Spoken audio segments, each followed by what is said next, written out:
Good evening, everybody. Welcome to another edition of Complete Sports Media's podcast. I'm your host, Darren Campbell. And of course, joining me here is Jason Cameron. We're going to break down another great weekend in the world of sports. Can you believe we're near the end of August here? Next weekend is the long Labor Day weekend. Summer seems to have really flown by. It always does. Yeah. Like as we get older, it's just like you wait for the summer and then the summer is over. And you're like, oh, well, that was quick. That's But it. here's the good thing though, and the NFL starts. Yeah, that's great. Yeah. And then that's where it's at. That's where you want to be. Yeah, we're just 10 days away from the start there. That's pretty amazing. Yeah, Mhm. Thursday, September 5th. So can't wait for that. I know it's great. I'm glad they're done the preseason. I tried watching so many of the games and it was just brutal. Like the offenses don't really put too many schemes in there. The defenses play a lot of man coverage, and it just doesn't really resemble real NFL football. So I try to watch. I try to get as much as I can with some of the guys that are fighting for positions, but most of the starters aren't in there. The football's not great. It's a slog, and really glad that's all done and over with. Yeah. It's just, like I always look at the preseason, it's just for the periphery players. For those guys, it's like where it's like, we're not quite sure about this position and for between these guys or whatever. Like they're just trying to figure out their Yeah, depth chart for the most true. part, right? Yeah, And yeah, so it's not supposed to look pretty and it's not supposed to look good no, because they save all the pretty and the good stuff for the real season. yeah, exactly. Yeah. Well, it was good to let you know about the big contract that got signed this morning. Ceedee Yeah. Lamb finally gets together with Jerry Jones, and they come up with a figure that works for both sides. I kind of figured he would either try to set the market by being ahead of Justin Jefferson or just be below him. Turns out he's a little bit below him, and but he's there now. They can start working on everything else they need. He had a fantastic year last year, 135 catches, 12 touchdowns, 1,750 yards, and really was dynamic. Probably won't be able to produce the same numbers this year as he did last year, but I guess this needed to be done. I thought Micah Parsons would be first, but good they got this done and over with, and now they can work on Parsons and maybe even Dak Prescott.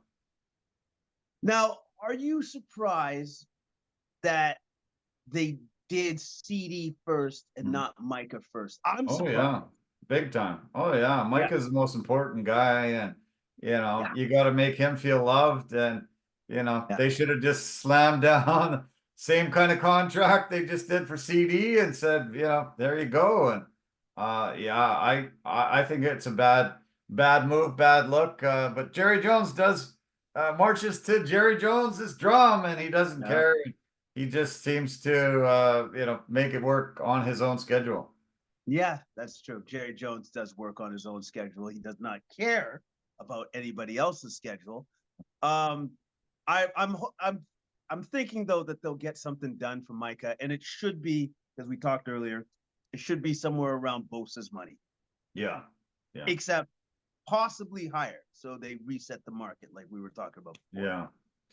Yeah. Do you think they sign Dak, or do they make him prove his worth this year and win a playoff game or two, or advance farther than they have? They haven't won a Super Bowl in 30 years. They haven't really been able to have the success in the playoffs, and keep having these great regular seasons, but obviously flame out year after year. This past year, losing to Green Bay, so just brutal fashion. It just really started making people think, okay, maybe just Dak's got to prove himself, got to win some playoff games, and then he can expect the money.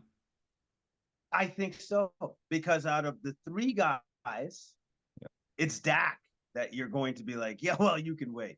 Those other two are going to get paid, but you can definitely wait. So I would think that he does have something to prove this year. Or how about this? You got to win a couple playoff games maybe this year, not just one, Yeah. too. Yeah, I would think that's pretty crucial and pretty damn important because yeah, it doesn't seem to be um yeah, working there. Great regular seasons don't really create a legacy. No. Shouldn't be accepted in Big D and shouldn't be the standard bearer every year. They got to win some playoff games. They flame out after every year and they have such a talented team on both sides of the ball. You think, oh yeah, they're gonna finally put this together, but something happens every year and they just can't make it work. No, exactly. Something happens every year, and it's just the way that they lost last playoffs, like just getting absolutely smashed, destroyed by Yeah, Green Bay, destroyed. where you're Yeah. just like, if anything, it should have been a close game, but you just shouldn't got decimated like that. That's not a good look. No, it was crazy. Yeah, that nobody was expecting that, and especially against Green Bay, Jordan Love his first year. Yeah. You didn't think that was going to happen. So, but we'll see. Yeah, I think we'll probably expect Micah Parsons to be signing within the next few days, and then we'll see what they decide to do with Dak. One thing that worked quite well, I think, in the preseason was this new kickoff rule. Only 22% of kicks got returned last year. This preseason, 80% were being returned. I think it'll drop down less than that because I think a lot of the special teams coaches, I think a lot of the head coaches really wanted to see how this is going to work. Let's do these returns. I think a lot of teams will try to avoid, having these, these kickoffs, especially on the side, the offensive side that is kicking the ball, because they don't want some, crazy returns being made. But so far, so good. 80% of the kickoff returns is something that we all want to see. When it was down to 22%, it was almost like a meaningless play, every time after a score. Yeah, because it kind of sucked because like the kickers are so good now, they just put it out the end zone. Then Yeah. it's just like, oh, that's great. Like I don't even have a chance to return. Don't even have a chance, right? Because it's almost like gone are the days of, you remember Devin Hester? Of course. You remember Yeah. when it's like, Yeah. oh, Chicago don't Bears. want to kick off to that dude. No. And it was just electric. Whenever you got the ball, you're just like, oh Yeah. man, this something good's gonna happen. We want to see that again. Yeah. I think we all want to see that again. Most teams got these two speed burners at the back now, returning these kicks, and we're going to see some pretty exciting plays. This past weekend, one of the most exciting plays I saw was Puka Nacua's younger brother is playing for New Orleans Saints, and he went back for a kick, and it was a long kick, field goal, just barely missed. He takes it out of the end zone, goes along the sidelines, cuts it back, goes all the way, gets tackled right at the goal line, doesn't score. It was initially called a 109-yard return for a touchdown. They realized that he got knocked out of bounds, but it was a 160-yard return. His name is Samson Nacua, and made me realize that Puka's younger brother is here too. Pretty cool and exciting, and it's going to make me want to watch the Saints a lot because I love watching Puka. I'm sure Samson is just as electric. Yeah, absolutely. Like the Nacua family coming in strong with NFL talent. That's impressive, man. That's super impressive. Yeah, very cool. Okay, so Ceedee Lamb signed. The other two big wide receivers that are holding out are Brandon Ayuk and Jamar Chase. I don't think Chase is going to get a contract. I don't believe so. He's still got 2 more years left on this deal. He gets paid $10 million this year and $22 million next. I think if he has a great year at the end of this year, they'll extend him. So I think he's off the table. If he wants to sit, he'll have to. Ayuk, I think there's just a gap that just doesn't seem to be able to be bridged. And I think he's going to get traded. I think he's gone. I heard a lot of rumors today that Patriots are really trying to get him and try to be that weapon. Do you think this gets settled in San Fran, or is he going to suit up somewhere else? Doesn't seem like the numbers match up for No. whatever reason. Like I can understand it to a certain extent because they have so many weapons. Yeah. They got so many guys that they got to pay. That's like, well, one of you guys is not going to get paid. And I just didn't think it would be Ayuk, to be honest with you. I Yeah. thought I thought they'd keep Ayuk and maybe trade Debo, because Debo's the one that is more injury prone than Ayuk Sure. is. Yeah. So I would have kept Ayuk and let Yeah. Debo go. But I guess the 49ers aren't going that way. So they're Yeah. going the opposite. Seems pretty crazy. Speaking of receivers, Juju Smith-Schuster just signed back with the Chiefs this year. He helped them win the Super Bowl in 2022. Went to the Patriots, had a really bad season there, was pretty injured most of the year, but he's been reunited with this team. He was great in KC Red, and it'll be another weapon for Patrick Mahomes and this team to try to get a third straight Super Bowl. Absolutely. He'll be definitely an asset to the team.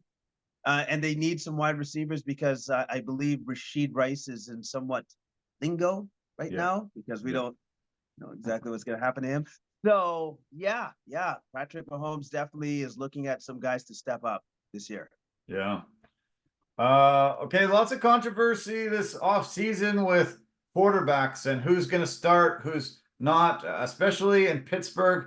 Russell Wilson, Justin Fields, both turfed out of their old teams, both kind of trying to resurrect their careers. Who do you think starts week one? And do you think they'll have a very, very short leash?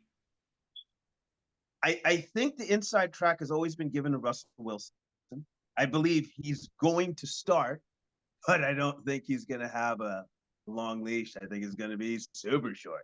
Yeah. Like he's going to have to show Mike Tomlin something before he goes, well, that was cool. Yank, you're done. And Yeah. Justin Fields, you're in. So Yeah. like I think the competition was healthy with them like during the camp preseason. So, like either Russell is good or he's not, and then he goes and he sits Yeah. immediately too. I don't think Tomlin's going to have time for him. I'm kind of surprised that they do this because to me the long-term plan is Justin Fields. You want him to be your guy because he's athletic, he can be dynamic, he's a lot younger, so you can sign him to a deal and he can be around for the next 4, 5, 6 years. Wilson's down on the last maybe 1 or 2 seasons left. Does he have it? He sure hasn't demonstrated it the last few seasons, and I think Fields would be my man if I'm Tomlin. I'm the Steelers as an organization. I think Fields is in there. He's gonna take this team a lot farther than they have gone last few seasons, and you're gonna sign him to a long-term deal and put your faith in him. If you don't start him week one, his confidence level is going to be pretty low, and will he be able to pick it up 2, 3, 4, 6 weeks into the season if Russell Wilson fails? What all you said right there makes a lot of sense to me, because if you look at Russell Wilson, fading superstar. Yeah. That's how I would define Russell Wilson, which is a fading superstar. Like I think the man is clearly at the end of his career. Yeah. So why not give the young man a chance? And he's shown flashes when he was in Chicago with the Bears. So again, I think Russell will have a short leash. Yeah. And I think eventually what's going to happen is that Fields is going to step in at them. Yeah. Yeah, I don't know. Russell Wilson was a controversial draft pick when Seattle took him, being so undersized, not being able to be that pocket passer most of the time because the linemen are just too big. You got, too many guys way taller than you, and you're trying to, find your receivers out of that pocket. I don't think he has enough speed anymore to be out of the pocket and to, try to be that dynamic guy. He's lost a step. He doesn't seem to have that juke and jive that he used to have. So, I think he's done. I think he would be a great veteran presence behind Fields, and tell him about all the great things that he can see. He knows because he's been there for a dozen years in the NFL. But anyway, we'll see. Mike Tomlin's a smart guy, smarter than me in football. He'll probably make a lot more very wise moves, and we'll see. They've had, ever since Big Ben retired, they've had this revolving door of really pretty crappy quarterbacks. So, maybe finally they can have somebody that can lead them to 10 wins and, maybe another playoff berth that will go. But very interesting scenario there. The other team that's getting a lot of press on who they should start and who starts first and who doesn't is the Patriots. Jacoby Brissett is a veteran presence coming in. The rookie Drake May, drafted number 2 overall, coming in and trying to supplant him. Where do you see the Patriots going? Gerard Mayo, new coach there, wants to put a stamp on this team himself. Does he go with the rookie or does he go with the veteran? I think go with Drake. Yeah. Because you drafted him at number 2. So obviously you believe in him. So I would just I'd go through my growing pains with him right now, immediately. I would just be like, you know what? You drafted him for a reason. Let's run it. Let's just go with it. Because even Peyton, I believe in his rookie season, he had some serious growing pains, a lot of interceptions. Oh yeah, big time. But that's what happens. That's what you got to go through with these young guys. So I'd say play Drake May, and you just go with it and you live with it. Yeah. Good call. Sticking with quarterbacks, Aaron Rodgers went to the New York Jets last year, a lot of hype. Finally, the Jets are going to be a playoff team. He lasted 4 lousy plays, blows out his Achilles. He's an old man in NFL football terms. How does he rebound? How does he bounce back? What kind of year are we going to see at Aaron Rodgers? This is how he bounces back. Pass the ball to Garrett Wilson. Yeah. That's how you bounce back. Smart. You're going to be fine. So I believe Garrett Wilson's going to be there's going to be a ton of balls being thrown his way, and he's going to be a very, very happy man. Probably the first time he's been happy in, his entire career that he's been a New York Jet. Yeah. This will be literally the first season where he's I'm genuinely happy. I'm satisfied with what's happening right now. Right. I actually have a quarterback that can pass me the ball on a regular basis. Yeah. So that's what I think Aaron Rodgers is going to do. He's just going to get Garrett Wilson the ball. That's smart. Yeah. 2 other quarterbacks, want your comments on. What are we going to see from Lamar Jackson this year? Is he going to be MVP caliber?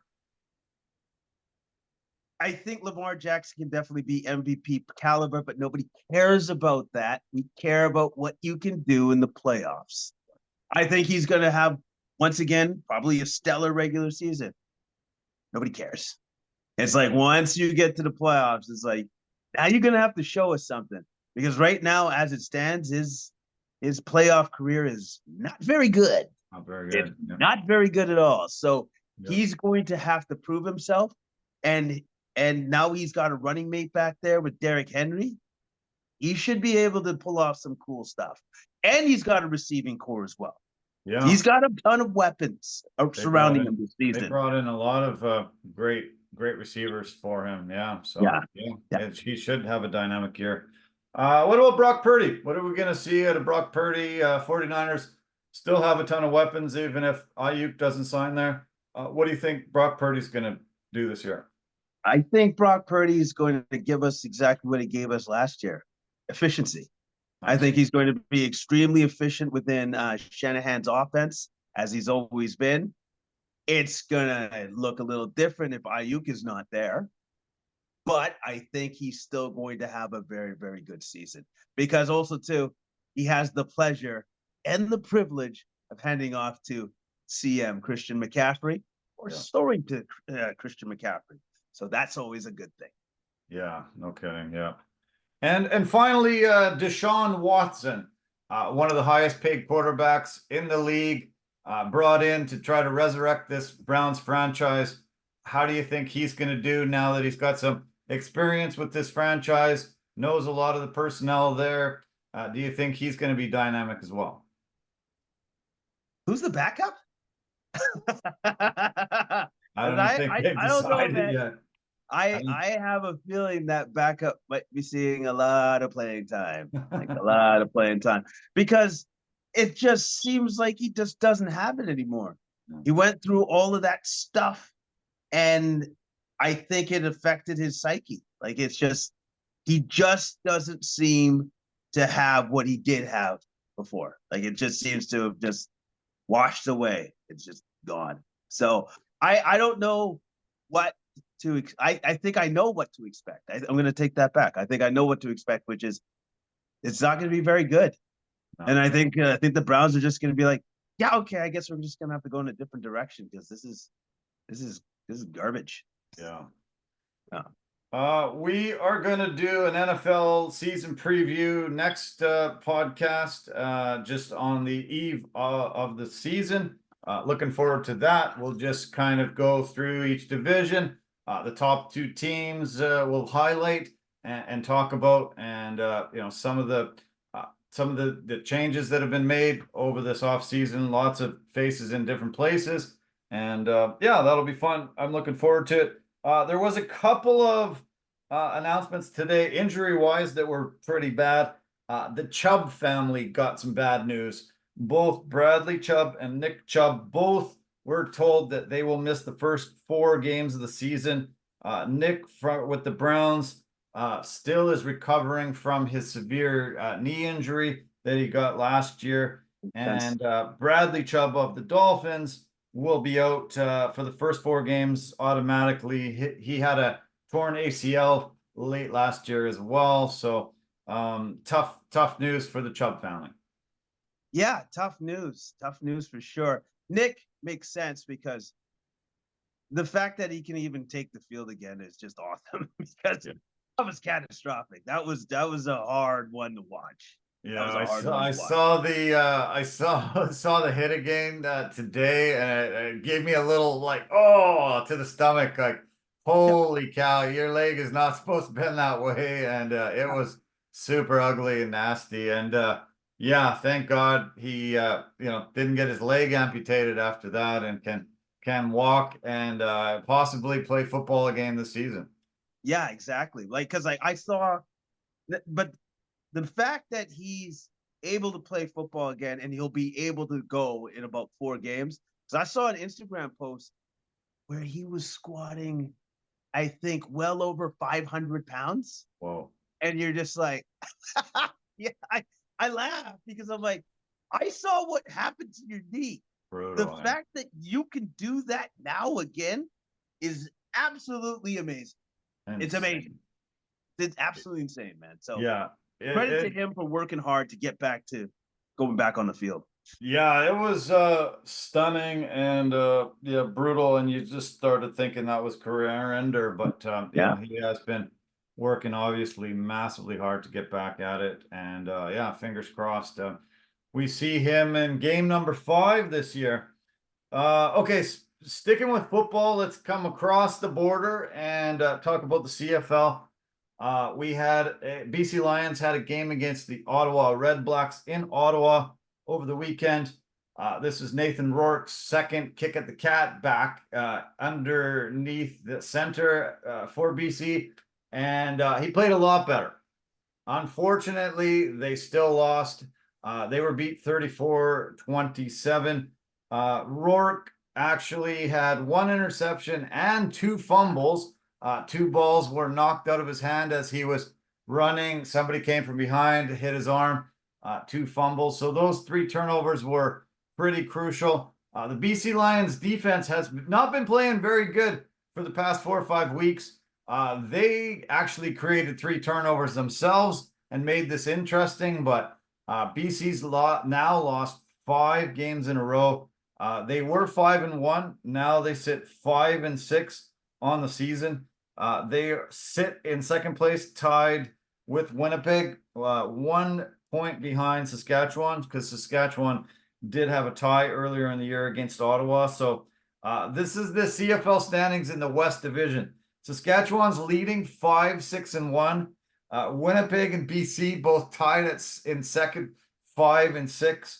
Then we've got Calgary 4-6 and Edmonton 3-8. So Winnipeg wins this week, and they vault into first place in the CFL West after starting the year. I think they started the year 0-5 or 0-6. Wow. So suddenly they can be in first place. Pretty crazy. In the Eastern Division, Montreal is running away with it. 10-1 record.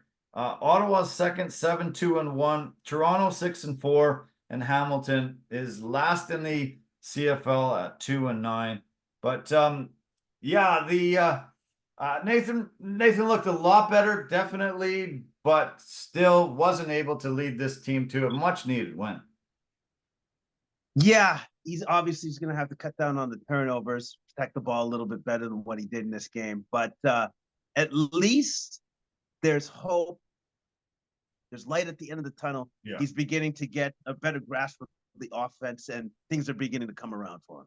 Yes. The great thing is Ottawa is their opponent this coming weekend. So everything that they saw on the field on the weekend, everything in their pre-scout will apply. We'll see if they can turn it around. It's very hard in football to play a team back-to-back and win both games. So I would give a little bit of an advantage to BC. Also, BC is kind of home. They're back in BC, but they're over in Victoria. There was a temporary stadium built downtown in Victoria. I think they said it seats around 15,000, something like that. And it's Nathan Rourke's hometown. That's where he was born, grew up, spent some time in his early days there in Victoria. So yeah, like I said last week, should be tons of friends and family, a lot of people there cheering him on, supporting him heavily, and maybe that will help him get the first win. Yeah, absolutely. Hopefully that will help him get the first win. And then also too, just with the fact that in his friendly confines of his hometown, I should hopefully spark him for a stellar game. Yeah. Okay, there's two stories I want to just blast into. Very, very short. I just got a little notice up on my screen that says my internet connection is unstable. You seem to freeze there for a second. Did I freeze at all when I was talking? Did I freeze? You're not freezing. You're just like on a delay. Like at least your voice is coming through, but your video just is like. Damn it! Yeah, I can hear your voice just fine. So okay, good. Cool. Well, I'm glad to hear that. But yeah, hopefully that'll clear itself out. I don't know why that is. We're not really having a storm or anything, but anyway, we'll power through. In the world of boxing, something very bizarre and weird happened this weekend. I don't know if you heard about the Floyd Mayweather fight. Did you hear anything about that? Okay. What I did hear, it just sounded nuts. Like it sounded crazy. Something about the ref being fired or something like that. Like yeah. I'm looking at it going, what? Okay, go ahead. So you and I talked last week about how great it was that the judge that had thrown in a card that was just so outrageous that everybody was like, what the hell? And the UFC said, fire this guy, get him out of here, replace him right now. And they did. And we said how awesome that was. And we didn't even know that could happen. We were really happy it did because, the guy obviously didn't know what he was doing. So all of a sudden, it never heard about it in the referee before, though. And so Floyd Mayweather's fighting John Gotti, second time in 2 years. He fought him last June, and they had a very controversial fight that ended up in a disqualification. This fight was going on, and the referee jumped in, said that Floyd had hit John Gotti the third in the back of the head, was going to take a point away from him. Back of the head. Yeah. So Floyd, jumped around, flipped out a bit, said, "What the hell is this? Are you kidding me? I didn't do that."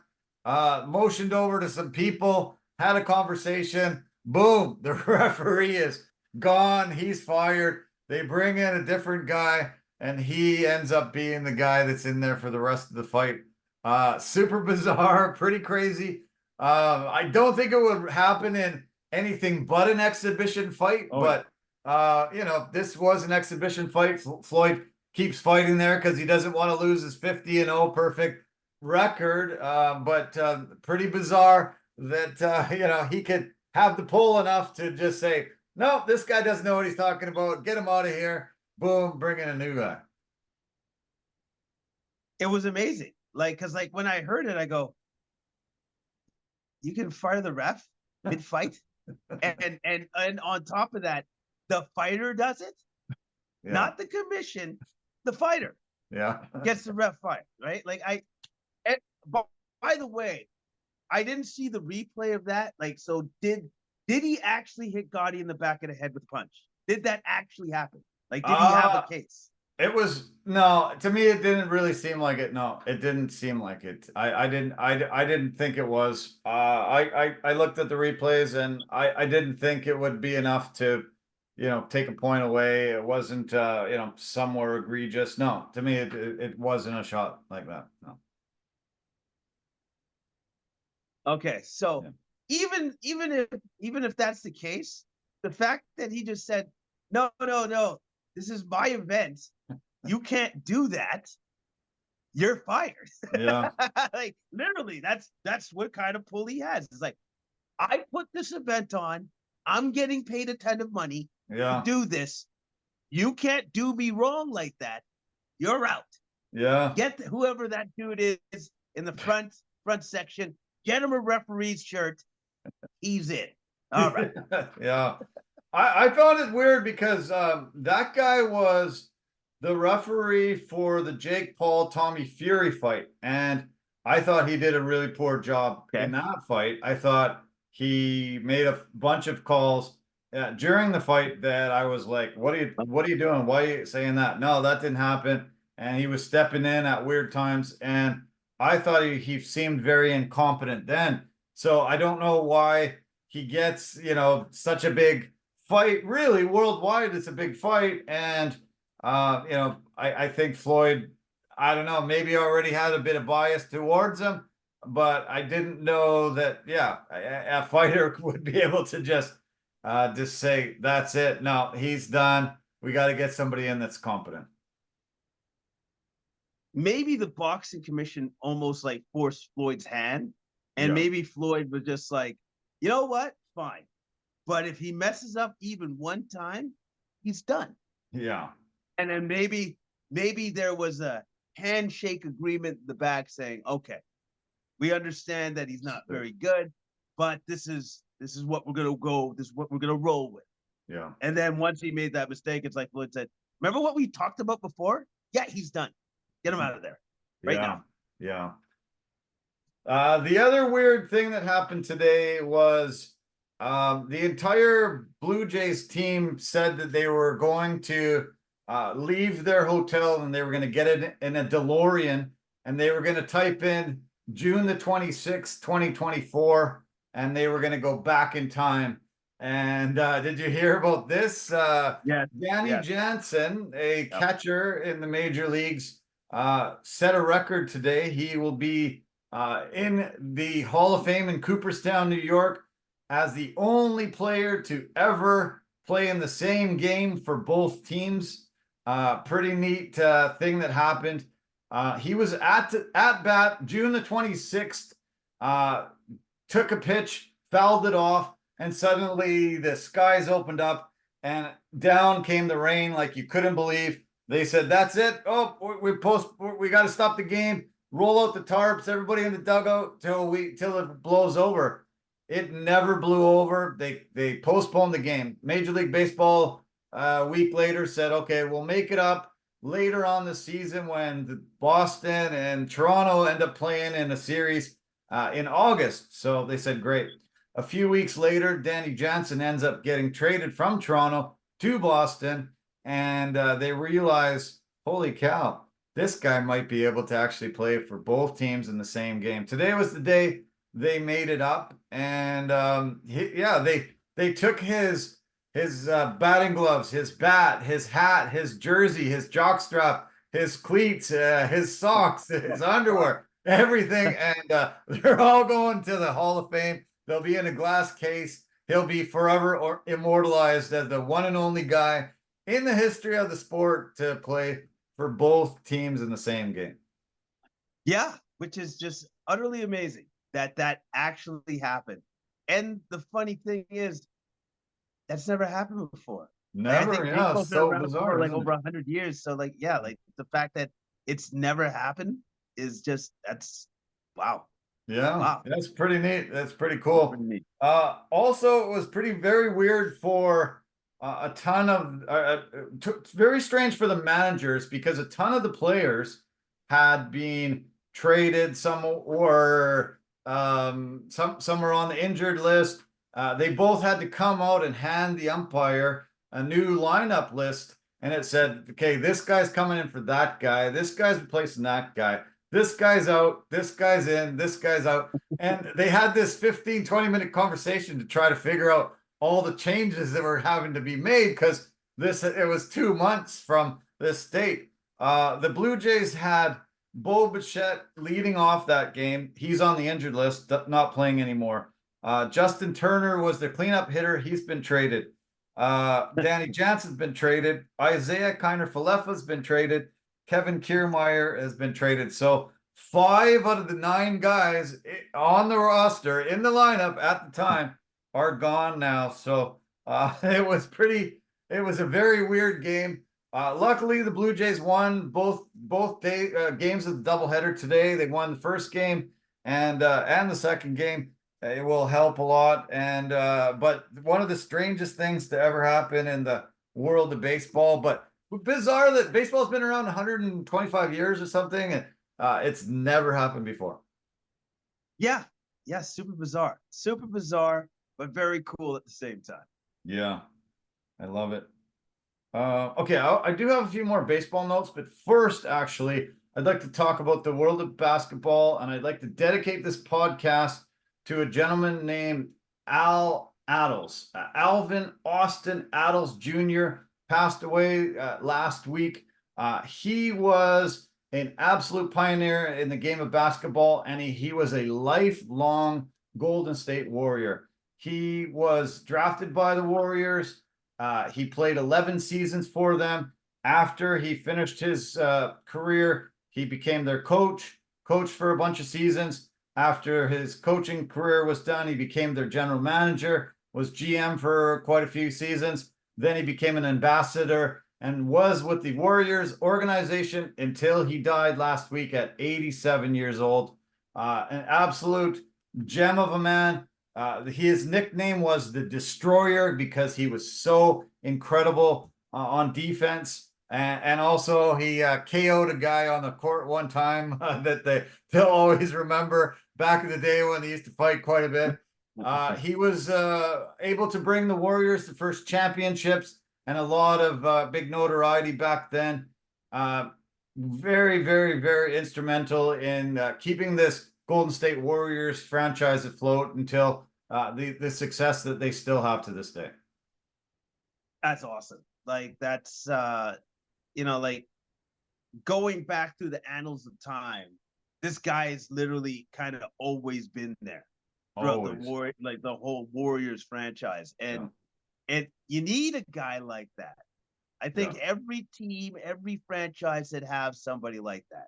Yeah. Where somebody is just like, where the younger guys, the middle-aged guys, like anybody can go talk to him because like that's grandfather right there. Yeah. That's the guy that's been through it all and seen it all. And I'm sure the Warriors will sorely miss him because he's, been a steady influence for them for, I don't know, 50 years, 60 years, like 60, a long time. like 60 years. something years, like maybe Yeah. 70 years, actually Years. 70 something years. Yeah. Like Yeah. incredible, an amazing long-term career. Um, he was the one of the first African-American coaches, and he won the second world championship behind Bill Russell. Bill Russell with the Celtics won, was the first black African-American coach to win a championship. Al Attles was the second. He also was very famous for being in that 100-point game with Wilt Chamberlain. He said he was directly instrumental in creating about 85 of those 100 points. There's not a lot of footage of that and not a lot of proof, but he said he was the man. The funny thing was he also was he was the team's second leading scorer that night, scoring 17 points, shooting a perfect 8 for 8 from the field and 1 for 1 from the free throw line. He helped Wilt get the 100, but he also was efficient himself, didn't miss a shot from the floor. Yeah, he must have been super impressed with himself. I think that end of the game, I think they got kind of destroyed since the one guy scored 100 points, but he had himself a great game. He was very instrumental with that, and it was pretty incredible. Lots of accolades with him.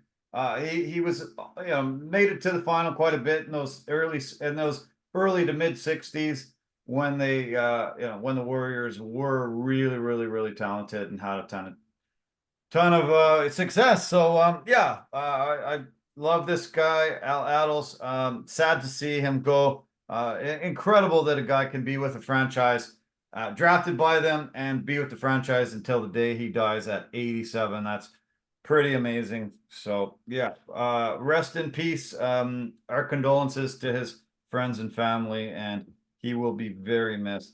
Okay, we were talking about the world of baseball, and two huge superstars in the world of baseball had amazing accomplishments happen this weekend.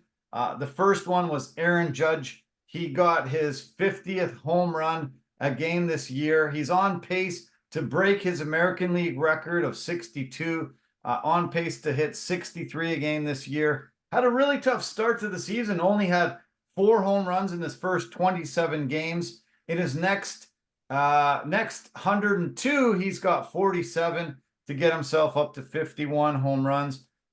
He is one of only 5 guys to get 50 home runs 3 seasons or more. 3 of them have been linked to steroids. Sammy Sosa, Mark McGwire, and Alex Rodriguez. And the other guy's just linked to eating a lot of hot dogs, Babe Ruth. So, he's in that rarefied air, incredible company, and really just continuously blowing people away by his power, his ability to hit the ball incredibly well. He is running after that Triple Crown again this year for home runs, RBIs, and batting average. He's obviously first in home runs, first in RBIs, and second right now in the league in batting average, and helping that Yankees team to the top of the American League, only the second best record in baseball behind the Dodgers. And it's so fun to watch, man. I need to watch every single one of his at-bats. I'm wearing a Yankees jersey today in honor of him, which is it says the club of choice on here. And man, it's must-see TV watching this guy hit the ball. He's just a giant. He's literally a giant in real life. So when you see him, it's just like, nope, steroids didn't build that guy. Genetics built that guy. Yeah. And he didn't get a home run today, but he made an incredible leaping catch at the wall today. Robbed the guy of a 2-run home run. It was over the wall. He brought it back with his glove, secured it, stopped the 2 runs from scoring there. And he got his 1,000th hit in the 9th inning in his career. So constantly hitting milestones. I just see almost every day the ball being hit somewhere, the guy grabbing it, throwing it to the trainer. He starts writing on it. It's going in somewhere, on Judge's mantle somewhere. in his home, just constantly over and over and over, getting these incredible feats of, of hitting. And yeah, it's so fun to watch. I hope he breaks his record again, and he can just, put those steroid guys in the rear view mirror, and him and Babe could just be side by side year after year. Yeah, yeah, man. It's incredible to watch. It's just incredible to watch this generation of baseball players, because like we just have some doozies like him, Shohei Ohtani for the Dodgers, who got, I think he's just had 40 stolen bases, 40 home runs himself. So That's right. yeah. Yeah. That was the next thing I was going to say. Yeah, he becomes only the sixth player in Major League Baseball history to get 40 steals and 40 home runs in the same year. Three of those five guys, steroids as well. So, but no guy has got 50 and 50, 50. and he is chasing that record right now. He's on pace to actually get 50 home runs, 50 steals. And so we will hopefully see him be able to be standing alone on the top of that mountain. And they won't have to bring up these other guys that got this 40 and 40 thing. He's, come on, that's not enough. And every time they bring up all these guys that did steroids, it's kind of a little bit of a black mark on baseball every time they're brought up with these incredible stars. And they shouldn't be there. They really shouldn't. Yeah, because they have the numbers, but you know how they got the numbers. Yeah, everybody knows. Yeah, Shohei is the fastest to join the 40-40 club. It took him 126 games. The fastest before that was Alfonso Soriano with 147. Jose Canseco, steroid guy, 151. Ronald Acuna Jr., 152. A-Rod, steroids, 153. And Barry Bonds, steroids, 156. So 126. It was 21 games sooner than anybody else had done it. So incredible, amazing to see both these guys bashing the ball, doing incredible things. Ohtani with the steals. He's going to pitch next year too. I saw him pitch, doing, finally working his arm in after undergoing the surgery on his arm last year, and stealing bases, and Judge taking away home runs today. These guys are just both, two of the most elite players that we've ever seen in the world of baseball. Absolutely, two of the most elite, and obviously two future Hall of Famers. Yeah. And I just look forward to seeing more of what they do as they go along through their career. Yeah, me too. Yeah. On the other end of the spectrum, Chicago White Sox lost their 100th game over the weekend. They are 31 wins, 100 losses. This was the second fastest to ever hit 100 losses. 1916, a team in 1916. I don't know if I have it in front of me, but got 100 losses sooner. I think it was the Philadelphia Athletics, they were called back then.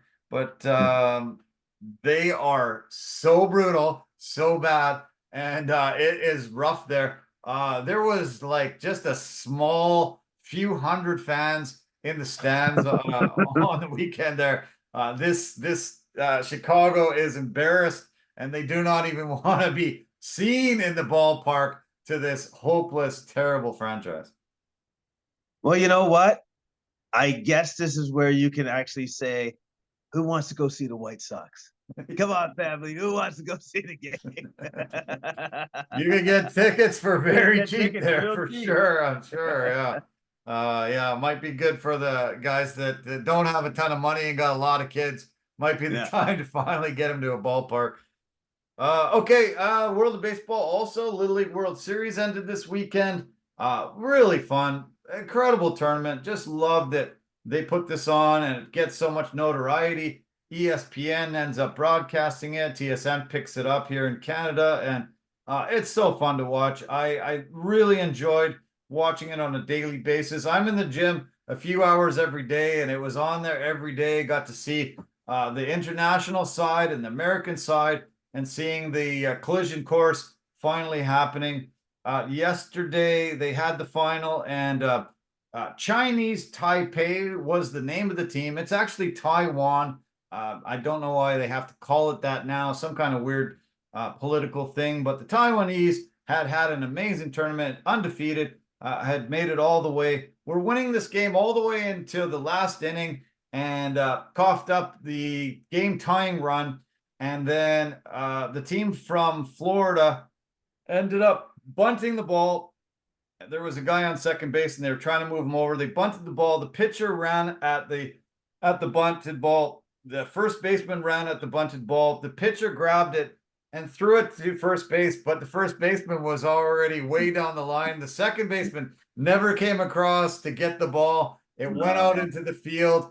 The runner came around and scored the winning run, and all the Taiwanese players were sobbing, crying. They thought they had this win. They had this championship, and it ends on an error in such a crazy fashion. It was really sad to see because this team was the best team I thought in the entire tournament, but they were beat by Florida, and the Florida players obviously very happy, but a tough way to lose.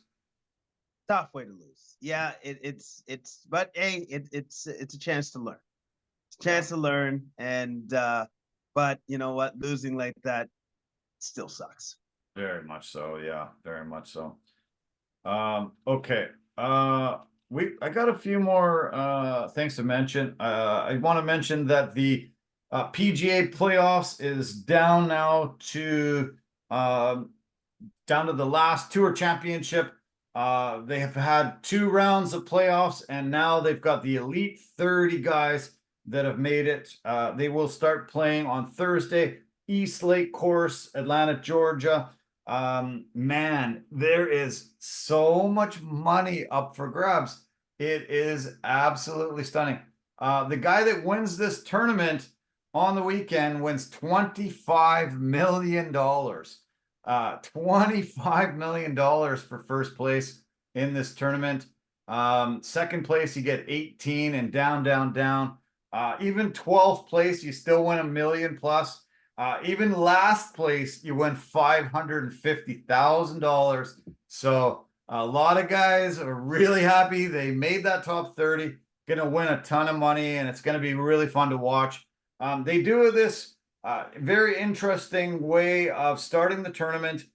Scotty Scheffler and Xander Schauffele are the top 2 guys going in. They had the best season. Scheffler starts first place, 10 under par.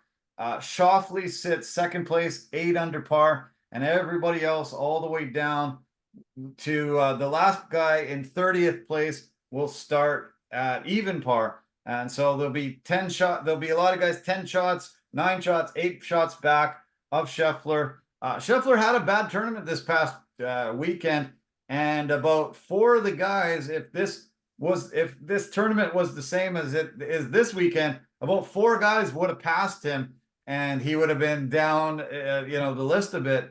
So he's got to pull up his socks a bit and try to win this. He starts with a small lead, but right away, he has that opportunity, the best opportunity at winning the $25 million.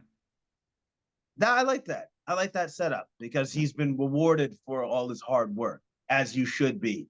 Yeah. And it makes it very, very interesting because these guys are still so good. Yeah. That, you know what, this is anybody's tournament as far as I'm concerned. It really is. Yeah, I think it is totally. The guy that ended up just being the last guy into this week's tournament, he finished 50th place last week. Keegan Bradley won this week's tournament, so he leaped all the way from 50th to 4th place in this coming tournament. So it's doable. I think you just got to get in and you got a chance, and it'll be wild to see the shifting back and forth. Who's going to make it in? One Canadian made it in, Taylor Pendrith from Richmond Hill, Ontario. He will be in 25th place, and he has an opportunity to win a big amount of money. Also, it gets him into all the majors next year, as well as the signature events, 8 signature events where there's no cut. Just like this tournament, everybody gets a check at the end of the week. So good on him. Also, this really, I think, solidifies his spot in the President's Cup that's happening in Montreal in September.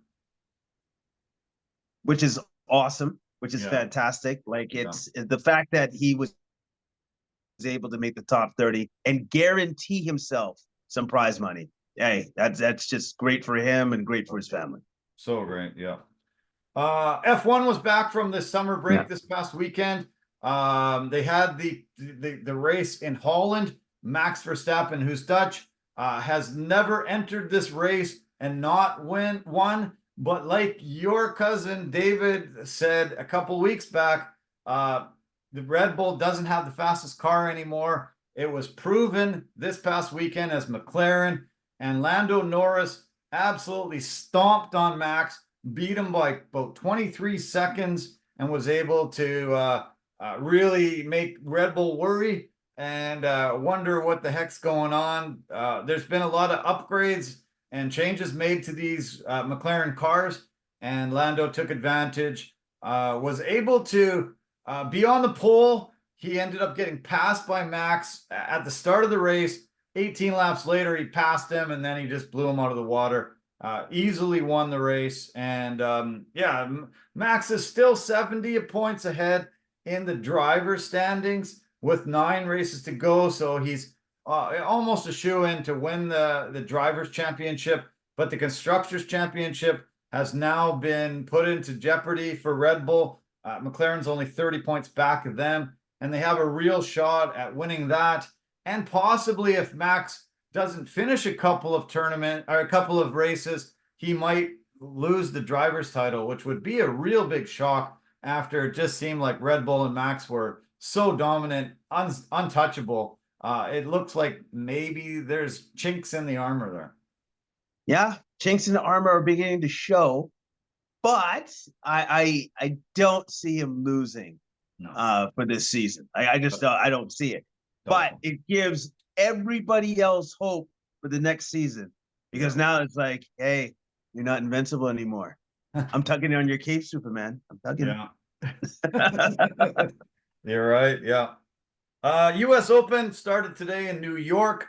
The last Grand Slam tournament of the year. It's going to be really fun to watch. Novak Djokovic, Carlos Alcaraz, and world number 1 Yannick Sinner. Those 3 guys are going to be on a collision course, and it'll be interesting to watch them battle it out.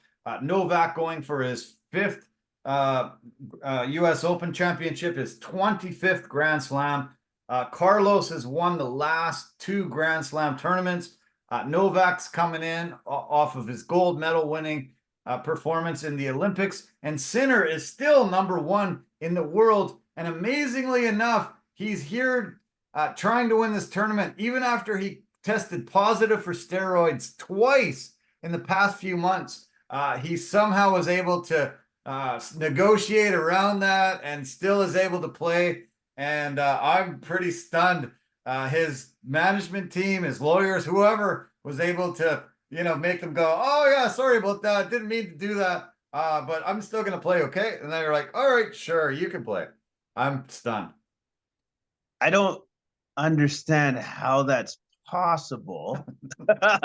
Because if you got popped twice and they're just like, all is forgiven, it's fine. Yeah, pretty amazing. Pretty amazing. He denied it and said, "Oh, it was this and that." Then he fired his whole team. He said, ended up giving him some tainted stuff. Supposedly it was some steroid massage cream or something weird. I don't know all the details, but man. Let's look up some massage steroid cream and see if we can rub that in and not get in any trouble. But yeah, bizarre. I'm shocked that that happened, and he's still able to keep playing. Novak was playing as we started our podcast tonight. I think he's in quite easily in his first tournament or first game of the tournament. Should be able to win no problem tonight. We've got Felix Auger-Aliassime playing tomorrow at 8 a.m. Pacific time. Denis Shapovalov scheduled to be at 11:15. Then we see Alcaraz tomorrow around 4. Sinner plays Mackenzie McDonald earlier, 10:15. And yeah, should be fun. Lots of incredible things to watch. And Coco Gauff on the women's side is defending her title. We've got Bianca Andreescu, we've got Leila Annie Fernandez, a few others on the docket. This is the 5th anniversary of Bianca winning this tournament, and Leila getting all the way to the finals happened 3 years ago. So let's hope the women can have a great showing and go far in this tournament too. Absolutely. Like hopefully they can put on a show as they always do. College football happened this past weekend. First game of the college football season happened over in Ireland. Florida State University was on the docket, first of all, playing against Georgia Tech, and they got beat. They got upset 24-21, last second field goal. Florida State were that team that was just crying bloody murder last year after going undefeated and not getting into the 4-team playoff. Start off this year in a little trouble. We'll see if they can pull it together and have a great year, win the ACC, and get into this year, an unprecedented year now as the playoffs have expanded to 12 teams now. So you win your conference, you're in, you're going to make it. Will be very interesting to see how it plays out, especially all the conference realignment that has taken place. It's going to be hard to follow, hard to know who's playing who. There'll be matchups we've never seen in the history of the game. It's going to be the strangest college football season in the history of the sport. Yeah, because of all the realignments. And then with like we're getting used to the transfer portal, but the transfer portal is still, it's still an entity that we're still trying to figure out. Yeah. So there's still a lot of player movement and stuff. It's going to be a wild college season, but it's going to be awesome to see. It's going to be awesome to see. I'm looking forward to it. Out here on the West Coast, we've been always following the Pac-10. It was the Pac-12, and it kept expanding. Now that has been just ripped apart and spread apart all over.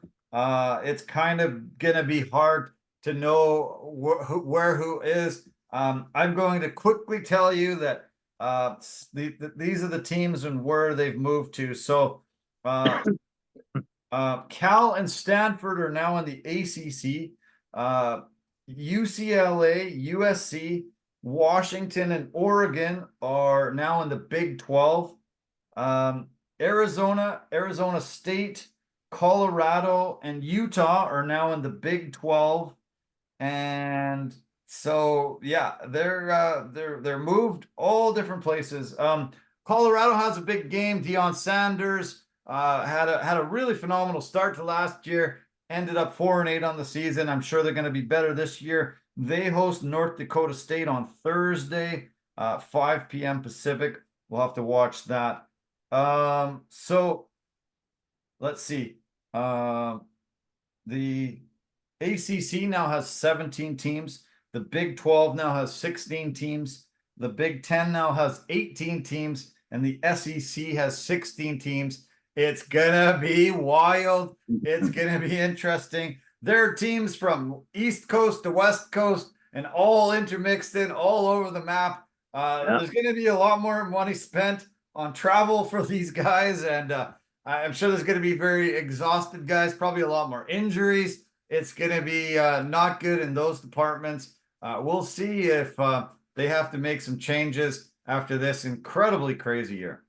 Yeah, there's just going to be just a lot more money, period, for everybody involved, including, most certainly including the players now with that NIL stuff. Yeah, some of them can make millions now, so, they won't have to worry about going to the NFL. Some of them, this will be it. This will be their glory years and fade off into the sunset after college career. Yeah, no more about worrying about how am I going to eat. Like that's a thing of the past now. It's like now it's more of a question of steak and lobster again. Yeah, you know what? That's a good idea. Let's do that. yeah, let's do it. Yeah. Okay, let's cover the UFC. We had a UFC card in the Apex. They called it UFC Apex 96. Son of a bitch. You know how much I hate MMA judges. I saw some more ridiculous, Oh, stupid oh, cards oh, handed in again. Lots of split decisions on this card. yeah. Really frustrating. I wish they fired a couple more of these judges. And I've never been a fan of judges, refs, a lot of these types of guys, and they screwed up a couple times again on this card.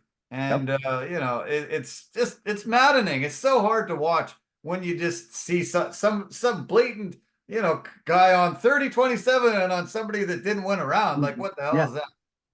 It was just, yeah, some of them, I just had to shake my head. I'm just like, I don't, what are you watching? What did I miss out of like Yeah. my over 2 decades of watching this sport and being a fan? It's like, so apparently we're not watching the same fight. That's okay, great, Yeah. awesome. Yeah, it's maddening and very frustrating. And I hope this is few and far between soon going forward. There Yeah. was a lot of interesting storylines on this card. I found it pretty cool. It's always interesting when they have the finale of The Ultimate Fighter. They had the two finales going on this card. This was Ultimate Fighter 32. That's incredible. I kind of forgot that it had gone up to that many. Yeah. The season was Valentina Shevchenko and Alexa Grasso as the coaches, and great battle. This year they had more international fighters for the American Ultimate Fighter than they ever had. I think 15 out of the 16 fighters were from countries around the world other than the US. Very interesting how it shook out. Um, we had veterans. We had a lot of young prospects. We had guys that had never fought in the UFC before. We had fighters that had fought 20 to 30 times in the UFC. So, really wild mix. Pretty cool how it all turned out. I'm super looking forward to breaking it down with you. The main event to me was candidate for fight of the year. It did get fight of the night. Both guys got 50K bonus, but this was a battle of two super, super, super tough, incredible, skilled guys. One guy, a veteran and cannoneer, 40 years old, against a young bull and Caio Borraio coming in, trying to flip the script and go from 12 to 5, and cannoneer trying to hold him off. It was a hell of a great battle. I loved every minute of it. I said on this podcast that I thought Borrell was not ready for the moment. Yeah. I couldn't have been more wrong. I couldn't have been more wrong. He was most certainly ready for the moment. Yeah. And I would also go on to say this. He outlasted Cannoneer, who's incredibly durable and tough. Yeah. He outlasted him. Like, this was clearly, for me, this fight was more of a test of wills. Yeah. Let's see who can outlast the other guy, because we're both really, really good. We're upper echelon fighters. Yeah. And the fact that Borrell took rounds 4 and 5 really cemented to me that he's there. He's right there now. He's in the mix. He's in the top 5. That's where he should be. Yeah. Just the fact that he won rounds 4 and 5, like that just told me everything I needed to know. Yeah, I was surprised. I didn't think he had it. This was the first fight that he ever went into the 4th and 5th round. So I just didn't think he was going to be able to demonstrate his cardio ability. He was still going to be as tough and withstand the shots from Cannoneer. Cannoneer put a lot of pressure on him. Obviously, when he cut his eye open pretty heavily and it started shutting, you started thinking, oh, he might be in big trouble here. And he was still able to weather that storm. And like you say, win those last couple rounds. I thought going into that 5th round, in my opinion, it was 2 rounds each, and whoever wins this 5th round is going to win this fight. And you could see Cannoneer just bang his head on the top of the cage right after the bell rang, and he just was like, "Oh crap, I just lost. I was so close. I thought I had it." and I just lost. And you could see you could see the reservation on his face, like, shit, he just took it from me. And, I think we all saw a guy that, really had some question marks, not really having very many question marks now, where you think he can really compete against the elite of this division. Oh, he can obviously. He can most certainly compete because in that 5th round, when he got the knockdown and almost took out Cannonier at the end of the 5th, and his first time fighting a 5-round fight, and he almost takes out the number 5 guy at the end of the 5th. That to me just told me everything I need to know about the man. Yeah. Where I'm like, this was his real test to see if he belongs up there with all the other killers, and he does. Yeah. He does. Yeah.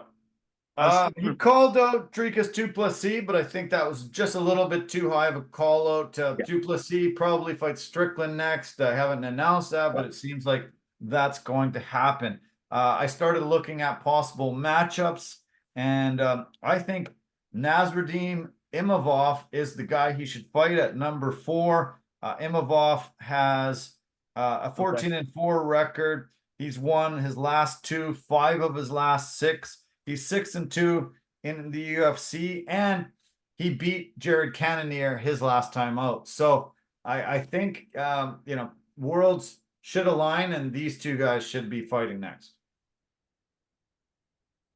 Perfect. That's a perfect matchup.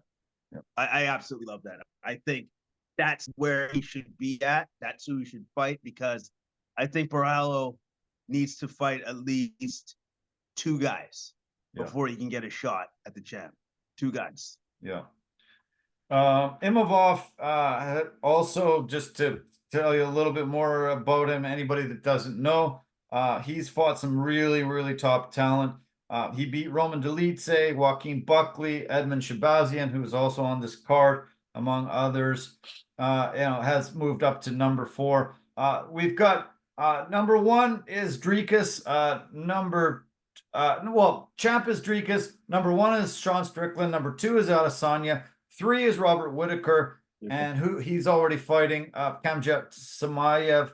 And then right behind him, at number 6 is Marvin Vettori. So if Imavov is already scheduled with somebody, then maybe Vettori in the meantime. And that's another guy that's, super strong, 19-7 record, who's fought a ton of those top guys as well.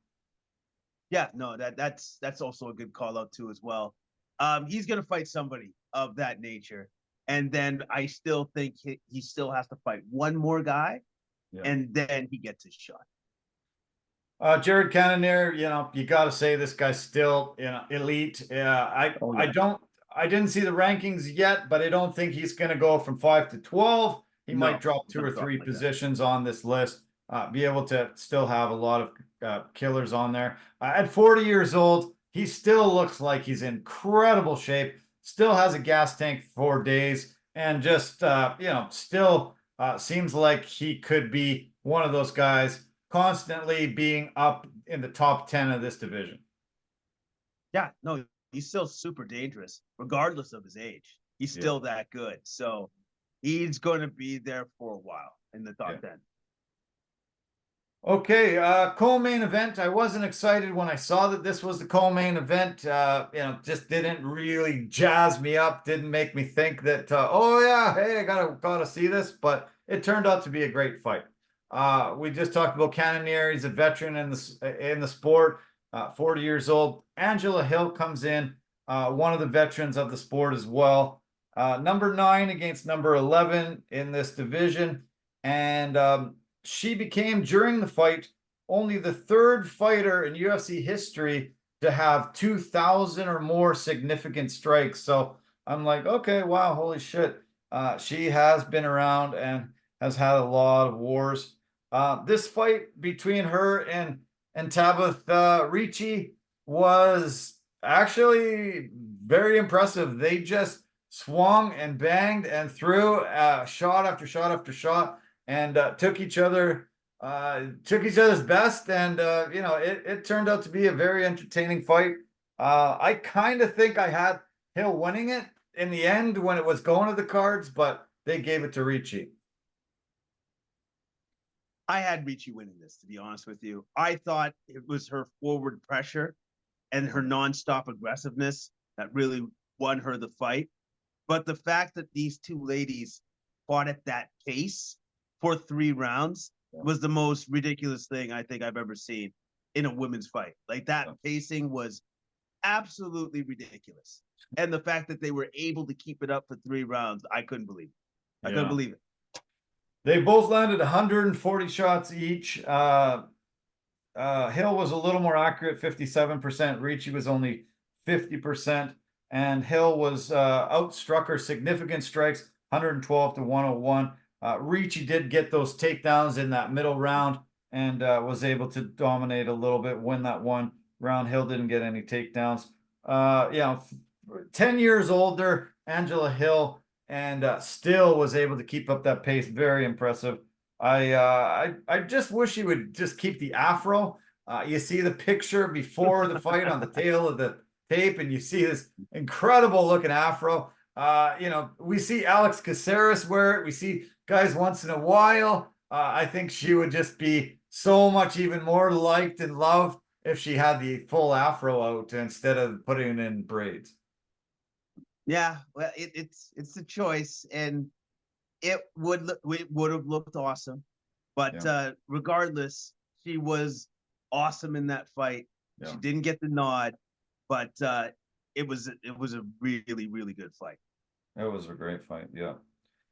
Okay, so next for Ricci, Carla, she'll be number 9 now, and Hill will be 10 or 11. Number 10 is Carla Esparza.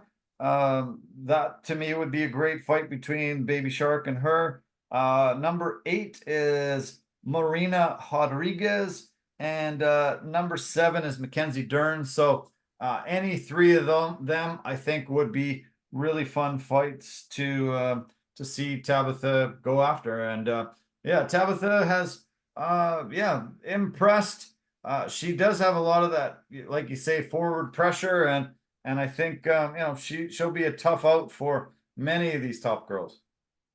Absolutely a tough out. And you know what? I think her striking has definitely improved as she's gone along in her career. And I thought her combinations were very, very effective against Angela Hill. She's tied for the most wins in the strawweight division since 2021, 6. Only Lupi Godinez and Amanda Lemos have the same amount of wins. So sitting at 11-2 and now entering the top 10. Very impressive for her. Okay, now we get into the tough finales. The first one, or the main one on the card, was the middleweight fight between Man of Steel Ryan Loder against Robzilla Valentine. These two guys both had a lot of hype behind them.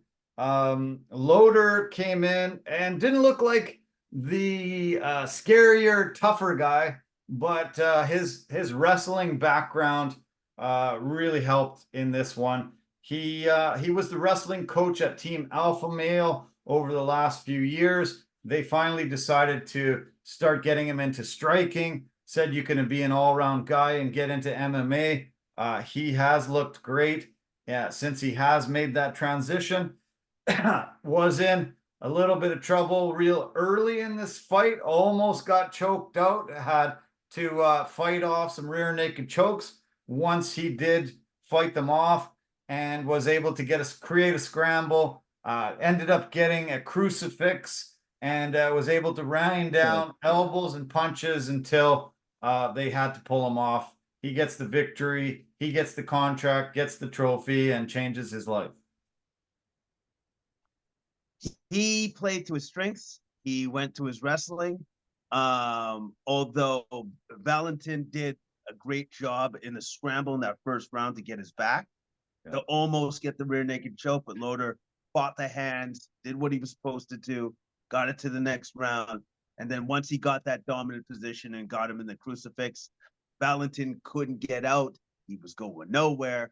And he just had to keep up with the elbows consistently till he got the nod, got the win. Yeah, it was very impressive. Yeah, I couldn't believe how much Valentin was, bucking and scrambling and pushing and trying, and he just couldn't get out of it. It was just not happening. This guy was like glue. He was keeping his body weight mass in the perfect spot, and yeah, it was just inevitable. They had to stop it. It just wasn't going to happen. So. Loader was the only member of Team Shevchenko to make the finals out of the 4 fighters that made the finals in this one and in the featherweight final. Great to see Shevchenko get a victory out of all the hard work and coaching that she did on this card. And yeah, nice to see Loader now getting in there. I would say we're going to see Valentin at some point in the UFC as well. I think he's super talented, and it's amazing to see these UFC debuts of guys, and they're already that talented. It's amazing. Yeah, no, they're already so good. They're already like ready to go UFC fighters. And I think as we go along here, we're just going to see more and more fighters of that ilk, of that quality going into the UFC. Yeah. When they showed the face-off between the tough finale guys in the featherweight division, Myron Santos and Con Olfi, I thought, whoa, Santos doesn't look tough, doesn't look scary, doesn't really look like he's got a lot of muscle, doesn't really look like he's going to win this fight. And he was much better. He was really a superior fighter in this one. His confidence, his movement, he reminded me of a very young Anderson Silva. The guy looks like he is a very, very, very talented fighter.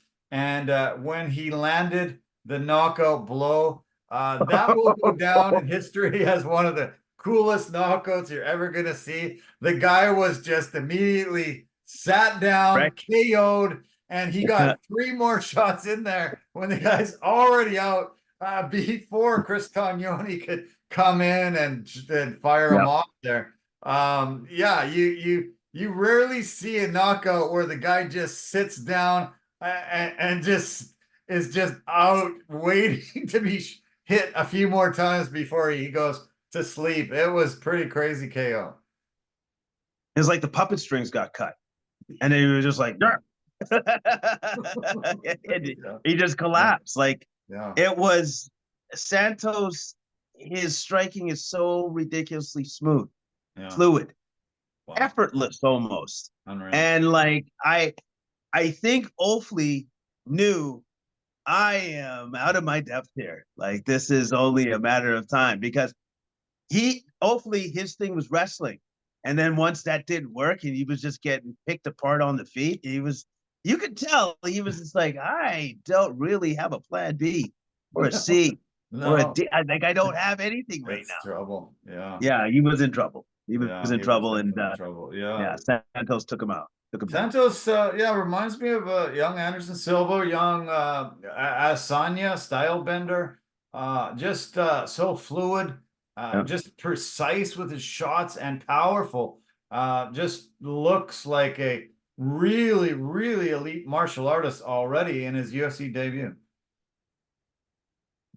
No, absolutely. Absolutely. Like, he's going to be one to watch in the division going forward for quite some time. Yeah. I'm excited to see Santos, especially against higher level guys once he gets to that point. Okay, we already talked about veterans in Cannonier and Hill. In this fight, we had a veteran in Neil Magny. He's been around for a very, very long time. Has even records in the UFC.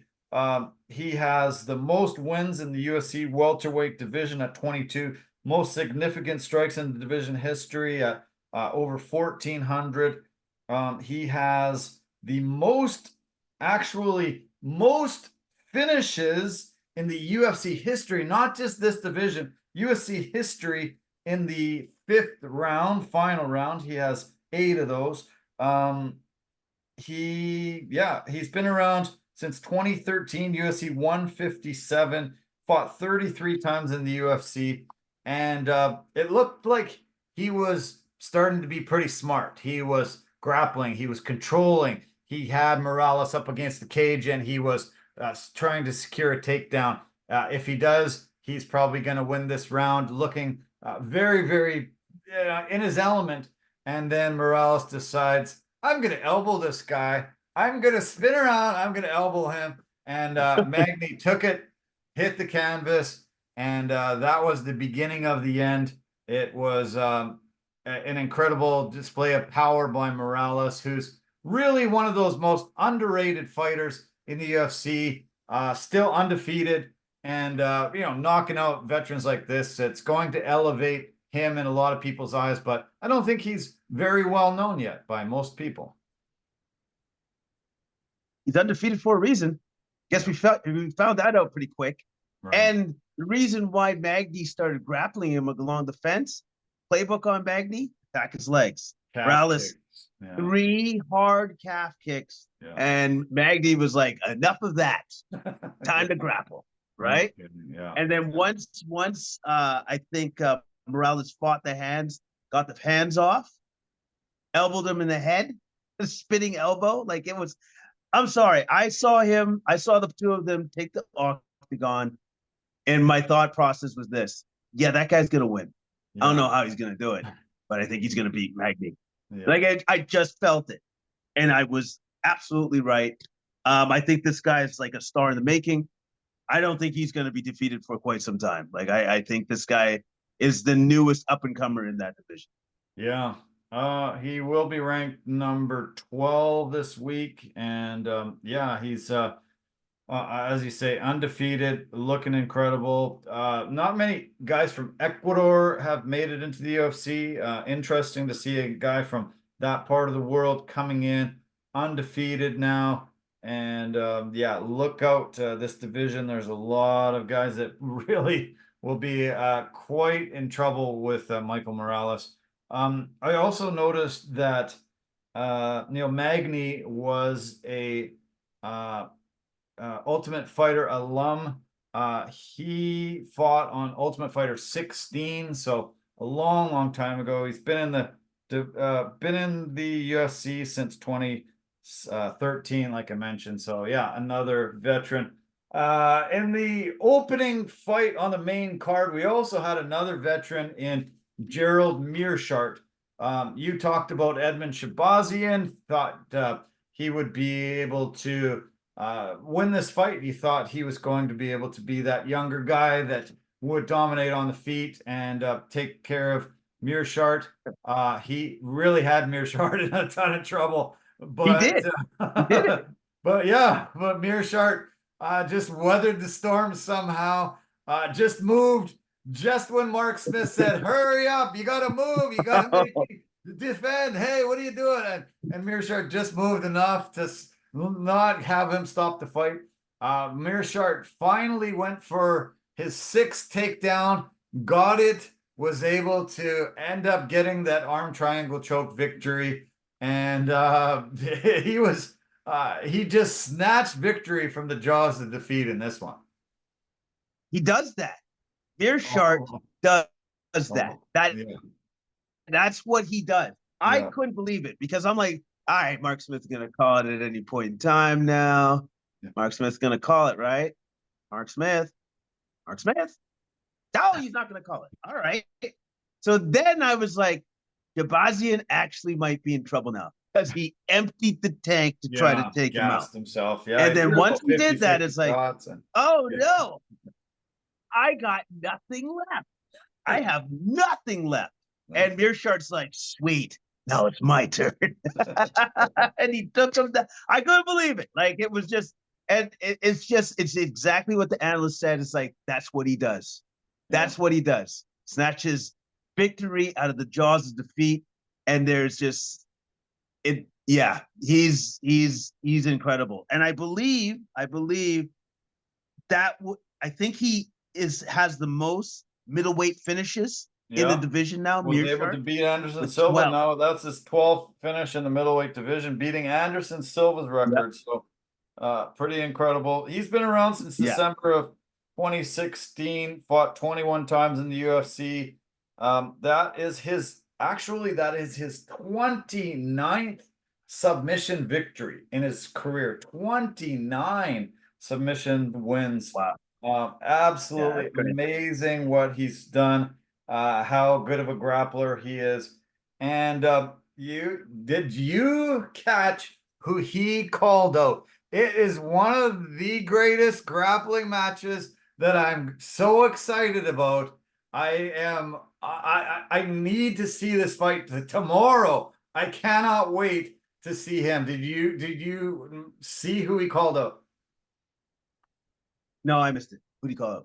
Okay, tell me your other submission, the guy that you think is one of the greatest submission artists in the UFC. You mention him all the time. You love the guy.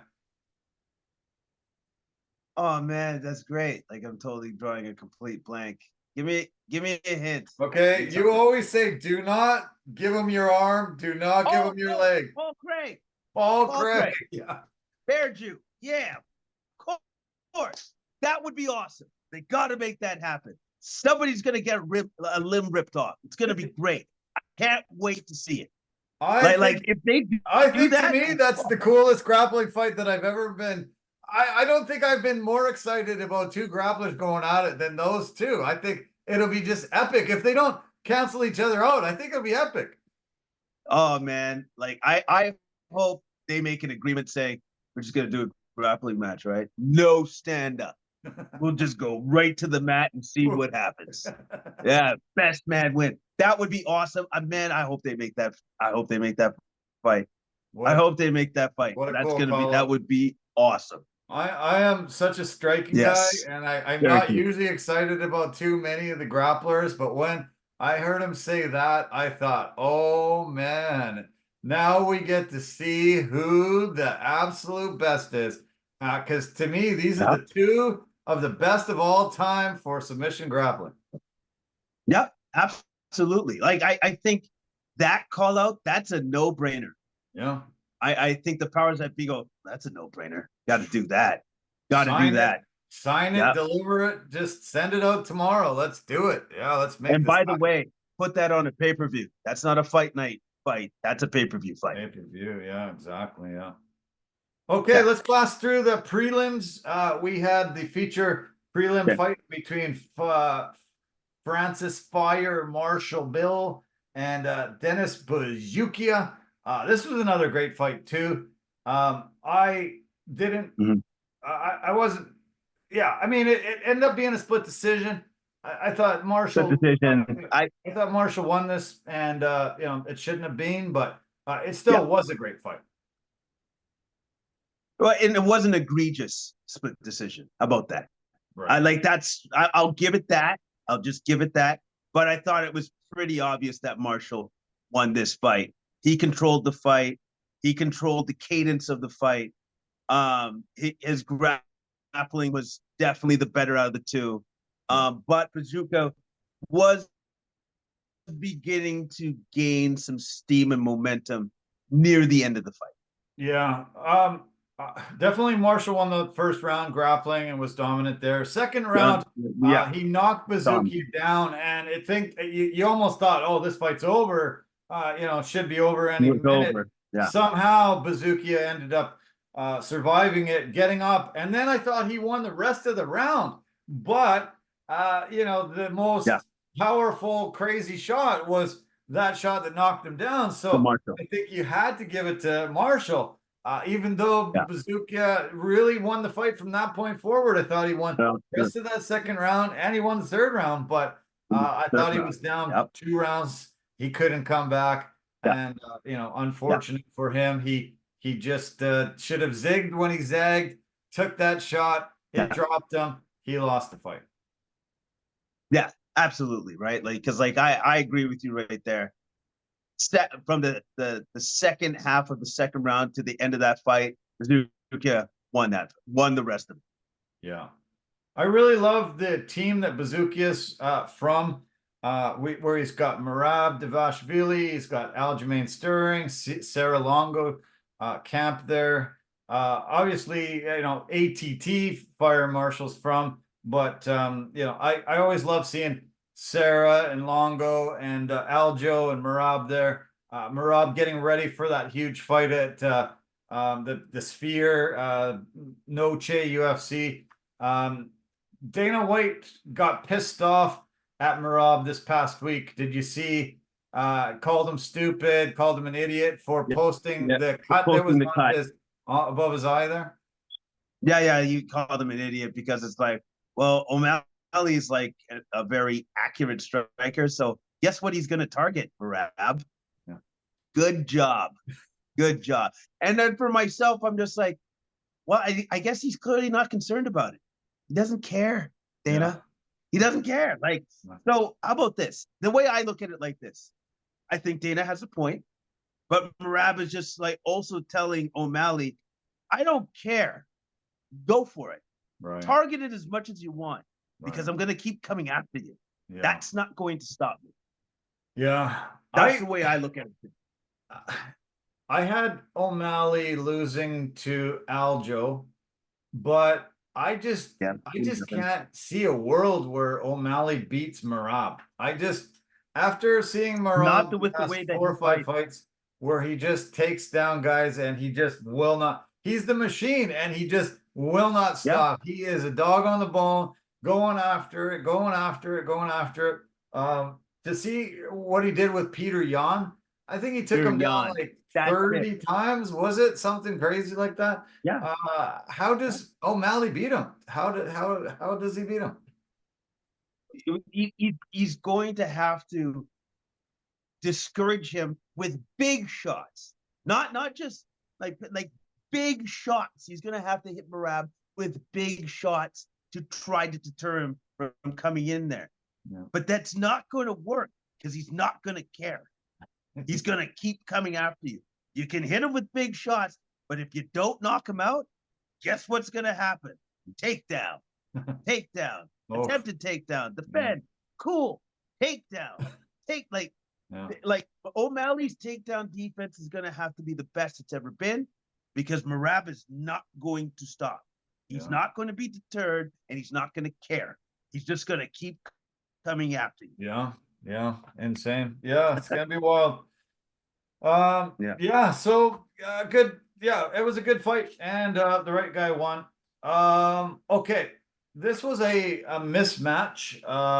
Zachary Reese was supposed to fight somebody else and it didn't happen. So they brought in Jose Medina. First fight. He lost actually in the he lost in the tough earlier in the tournament, but still got himself a contract after exiting the hospital. I heard that Dana called him back to the UFC Apex and said, "Hey, you're such a warrior. I want you on this roster." He proved in this fight that he is an incredible warrior. He did the Dikembe Mutombo how many times? No, that didn't hurt. And he took a severe, savage beating by Zachary Reese. Yes. And I can't believe it lasted this entire fight. It was a mismatch, but you got to give Medina a ton of props for lasting this whole 15 minutes. He's got toughness on another level because some of those body kicks were absolutely, utterly devastating. And he felt them. Yeah. You could tell. But it just wasn't enough to take him out. And you got guys that you're going to fight within your career. I appreciate the fact that Reese kind of was like, all right, well, I'm fighting one of those dudes. I won't be able to take him out. Yeah. And so he pulled back. And that shows some maturity within his fight game, knowing that this guy is super tough, can't get him out of there, but I can just keep beating him up. Yeah. Which is exactly what he did.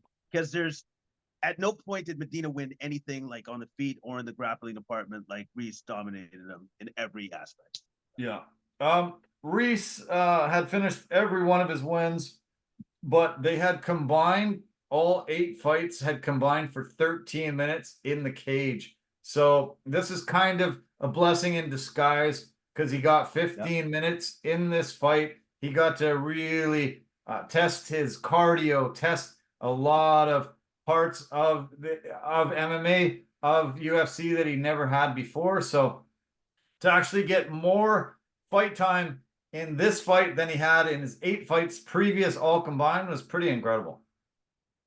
No, and it's also needed because like you need to test yourself. You need to know where your cardio is at, where your endurance at, and then also to know how am I going to approach this guy that is just not going to go away. Well, you're just going to have to take your time, take a step back, keep beating him up like you are, but take a little bit off. You know what I mean? Yeah. Like, and so give yourself the correct pacing so you can last the rest of the fight. Okay, I mentioned earlier Ryan Loder was with the team Alpha Male. So is Vyacheslav Borshev, Slava Claus, they call him. He had an impressive win in another super tough fight over James Lontop. He was able to get a split decision victory here. I thought he won 2 rounds out of the 3 and deserved the nod. They both landed 97 shots, and they were both very relentless in this. I just thought Borshev ended up being just a bit better in 2 of those 3 rounds. Yeah, me too. Borshev, I thought, had the more of the possibly slicker combinations, but Yontop, very tough fighter, very good fighter, calm, never panicked, and stayed in the fight. Like this was a very, very tough fight for Borshev. And again, not an egregious split decision, but at the same time, I thought Borshev clearly was 29-28. So. Yeah. Egregious split decision in this next one, the women's strawweight fight between Jacqueline Cavalcanti and Johanna Nunes. I couldn't believe McCarthy gave 30-27 for Nunes. For Nunes? No way. No way. No way did that happen. Cavalcanti used her reach advantage, used her movement, had her at length most of the fight, crisp shots, beat her up, outstruck her big time, and deserved this win. I thought, 2 rounds to 1, even maybe 3-0. And for McCarthy to give this 3-0 for Nunes, it was egregious and brutal. And I was already like pissed off starting into this card. Like, oh my God, we already got a stupid split decision already. What the hell's going on? Yeah, it was brutal. Like I was just like, oh, okay, so he's gone, right? Like whoever did that, like I'm like, that person's out, right? Because like that didn't happen. That didn't happen in the fight. Nunes did not win 3 rounds in that fight. Like it just didn't happen. So anyways, Cavalcanti was awesome. I think that was the best we've ever seen her. She looked absolutely fantastic and made Nunes pay every time she tried to come within and land her shots. Made her pay every time. Every time. I don't know if you saw the opening fight of the night. That was on the early prelims. I had to end up watching it today because it wasn't on the regular prelims that I saw from the beginning. Wang Kong, okay, she has a nickname of the Joker, terrible nickname. Wang Kong, you got to call her King Kong, Donkey Kong. You got to call her Wang Chun. You got to call her, something. But the Wang, the Joker Kong, no. Yeah, let's change her nickname. But she only took 1 minute and 2 seconds to get a spectacular KO victory over Victoria Leonardo. She had been just crisply knocking her around and then just landed a walk-off, perfect KO shot to the chin, knocked her out so impressively. She demanded to be on the main card from now on. Pay-per-views, not the opening fight on a fight night. She said, what the F is this? Give me a break. She said, I deserve 50K. And she didn't get a bonus at the end of this. I already mentioned a lot of the bonuses. She didn't get one of them. Dana White wasn't here at this card that night. He came home, put it on, watched it, called her up and said, you're getting 50K. And gave her 50K for an incredible 1-minute knockout. So Uncle Dana was generous. I don't know if he was gambling and won something or just was like, heard what she said, but he ended up giving an extra bonus to her as well. Sometimes you got to ask to get. And that's exactly what she did. She asked, she got. I don't know if she's going to get all the other stuff, but at least she got her 50K. The other bonuses, I don't know if I mentioned, Mearshart got 50K, Morales got 50K in that fight of the night I said earlier. She called out, let's see, she demanded to fight on the Macau card, and she wants Casey O'Neill. That's who she called out. And she has a victory over Valentina Shevchenko in kickboxing. And so kind of cool that she's come from the kickboxing world, has beat one of the greatest of all time MMA stars. We know what happened with Herrera, what he did with Adesanya. Maybe the UFC starts listening to her and says, oh, why don't we try her up against some elite competition? We'll work her up to Valentina Shevchenko and see if that's her boogie woman. Yeah. Maybe they just say, you know what? You want to swim in shark-infested waters? Here you go. Go for it. Yeah. Let's see what you got. I think they might just do it. I think they might just say, all right, heck with it. Let's see what you got. Yeah. I think it's a great idea. I think it's a great move. Go for it. I like it. Yeah. I like it. Pretty cool. That was the second fastest KO in the division history. So pretty amazing. 50K. And we'll see. She made a lot of call outs, wants to be fighting soon. And there was a fight that was canceled just minutes before it was supposed to take place. Zigimantas Romanska was supposed to fight Nathan Fletcher. Both these guys got injured in the tough tournament. Fletcher broke his leg. Romanskis, I think, had a knee injury, something serious. Both of them have recovered and were ready to fight, and some kind of medical issue happened with Fletcher. Wasn't able to take the cage, and they had to call it off right at the beginning.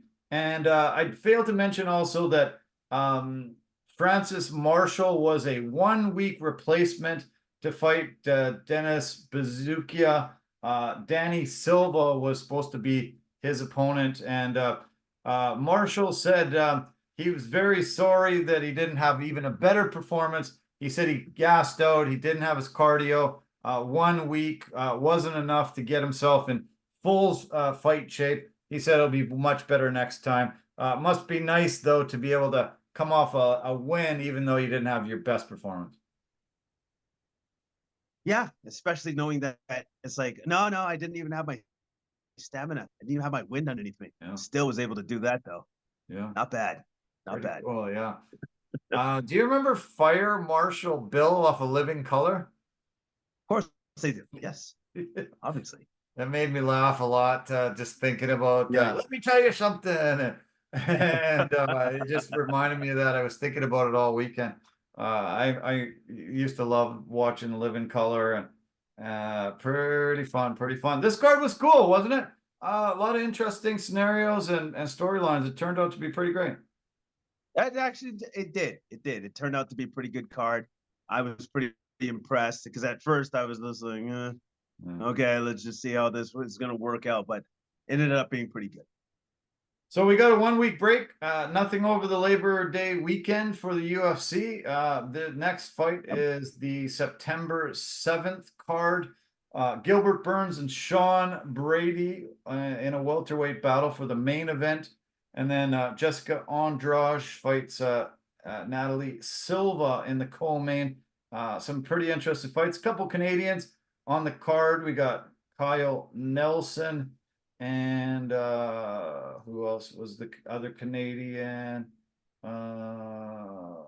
Where is it? I had a couple Canadians on there, didn't I? I'm pretty damn sure. No. Yeah, but I anyway, can't see him. Yeah. yeah, a couple weeks until our next fight card that we see. Yep. Yeah. Yep, looks good. I'm definitely looking forward to the main event of Gilbert Burns and Sean Brady. Should be a banger. Should be a good one. Yeah, both those guys are super tough, so should be great. Yeah. Yeah. Okay, man. Thanks so much. I hope you enjoy the wrapping of the week. Is it pretty heavy duty? So far it's been not so bad. Like we're doing like slowly returning all the rentals and stuff. Okay. But very, we're doing that. We're getting rid of a bunch of garbage, a bunch of metal recycling, but we're also beginning to slowly begin to consolidate, and that's going to take like a long time. Right. That's going to take that's a long process. Wow.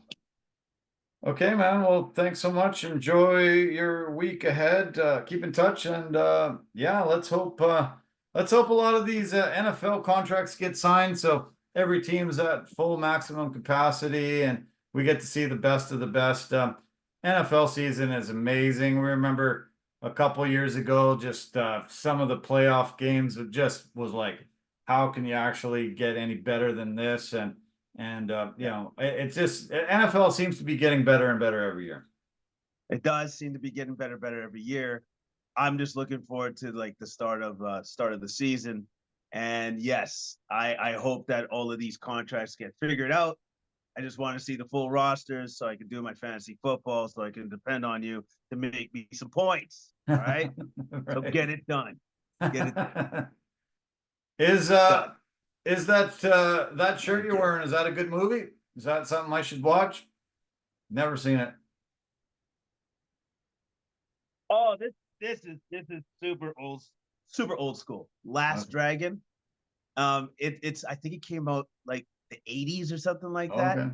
So if you want to go down memory lane, go down nostalgia, yeah, sure, give it a shot. Okay. Give it a go. It's good. It's funny. It's funny. It's good stuff. Oh, that's good. Cool. Okay, man. I appreciate it. We will talk soon. Take care of yourself. Have a great night. All right, you too as well. Have a good night. Okay. Cheers. Okay, well, thanks so much, everybody. I appreciate you sticking in to the end. We had another awesome conversation. I appreciate that. It was fun as always, and yeah, can you believe it? We're nearing the end of August. We've got a long weekend ahead, and then sort of back to reality. Unfortunately for kids, back to school, and teachers back to work, and all that kind of thing. But try to take advantage, make the most of the rest of the week. Heading out to the PNE this week.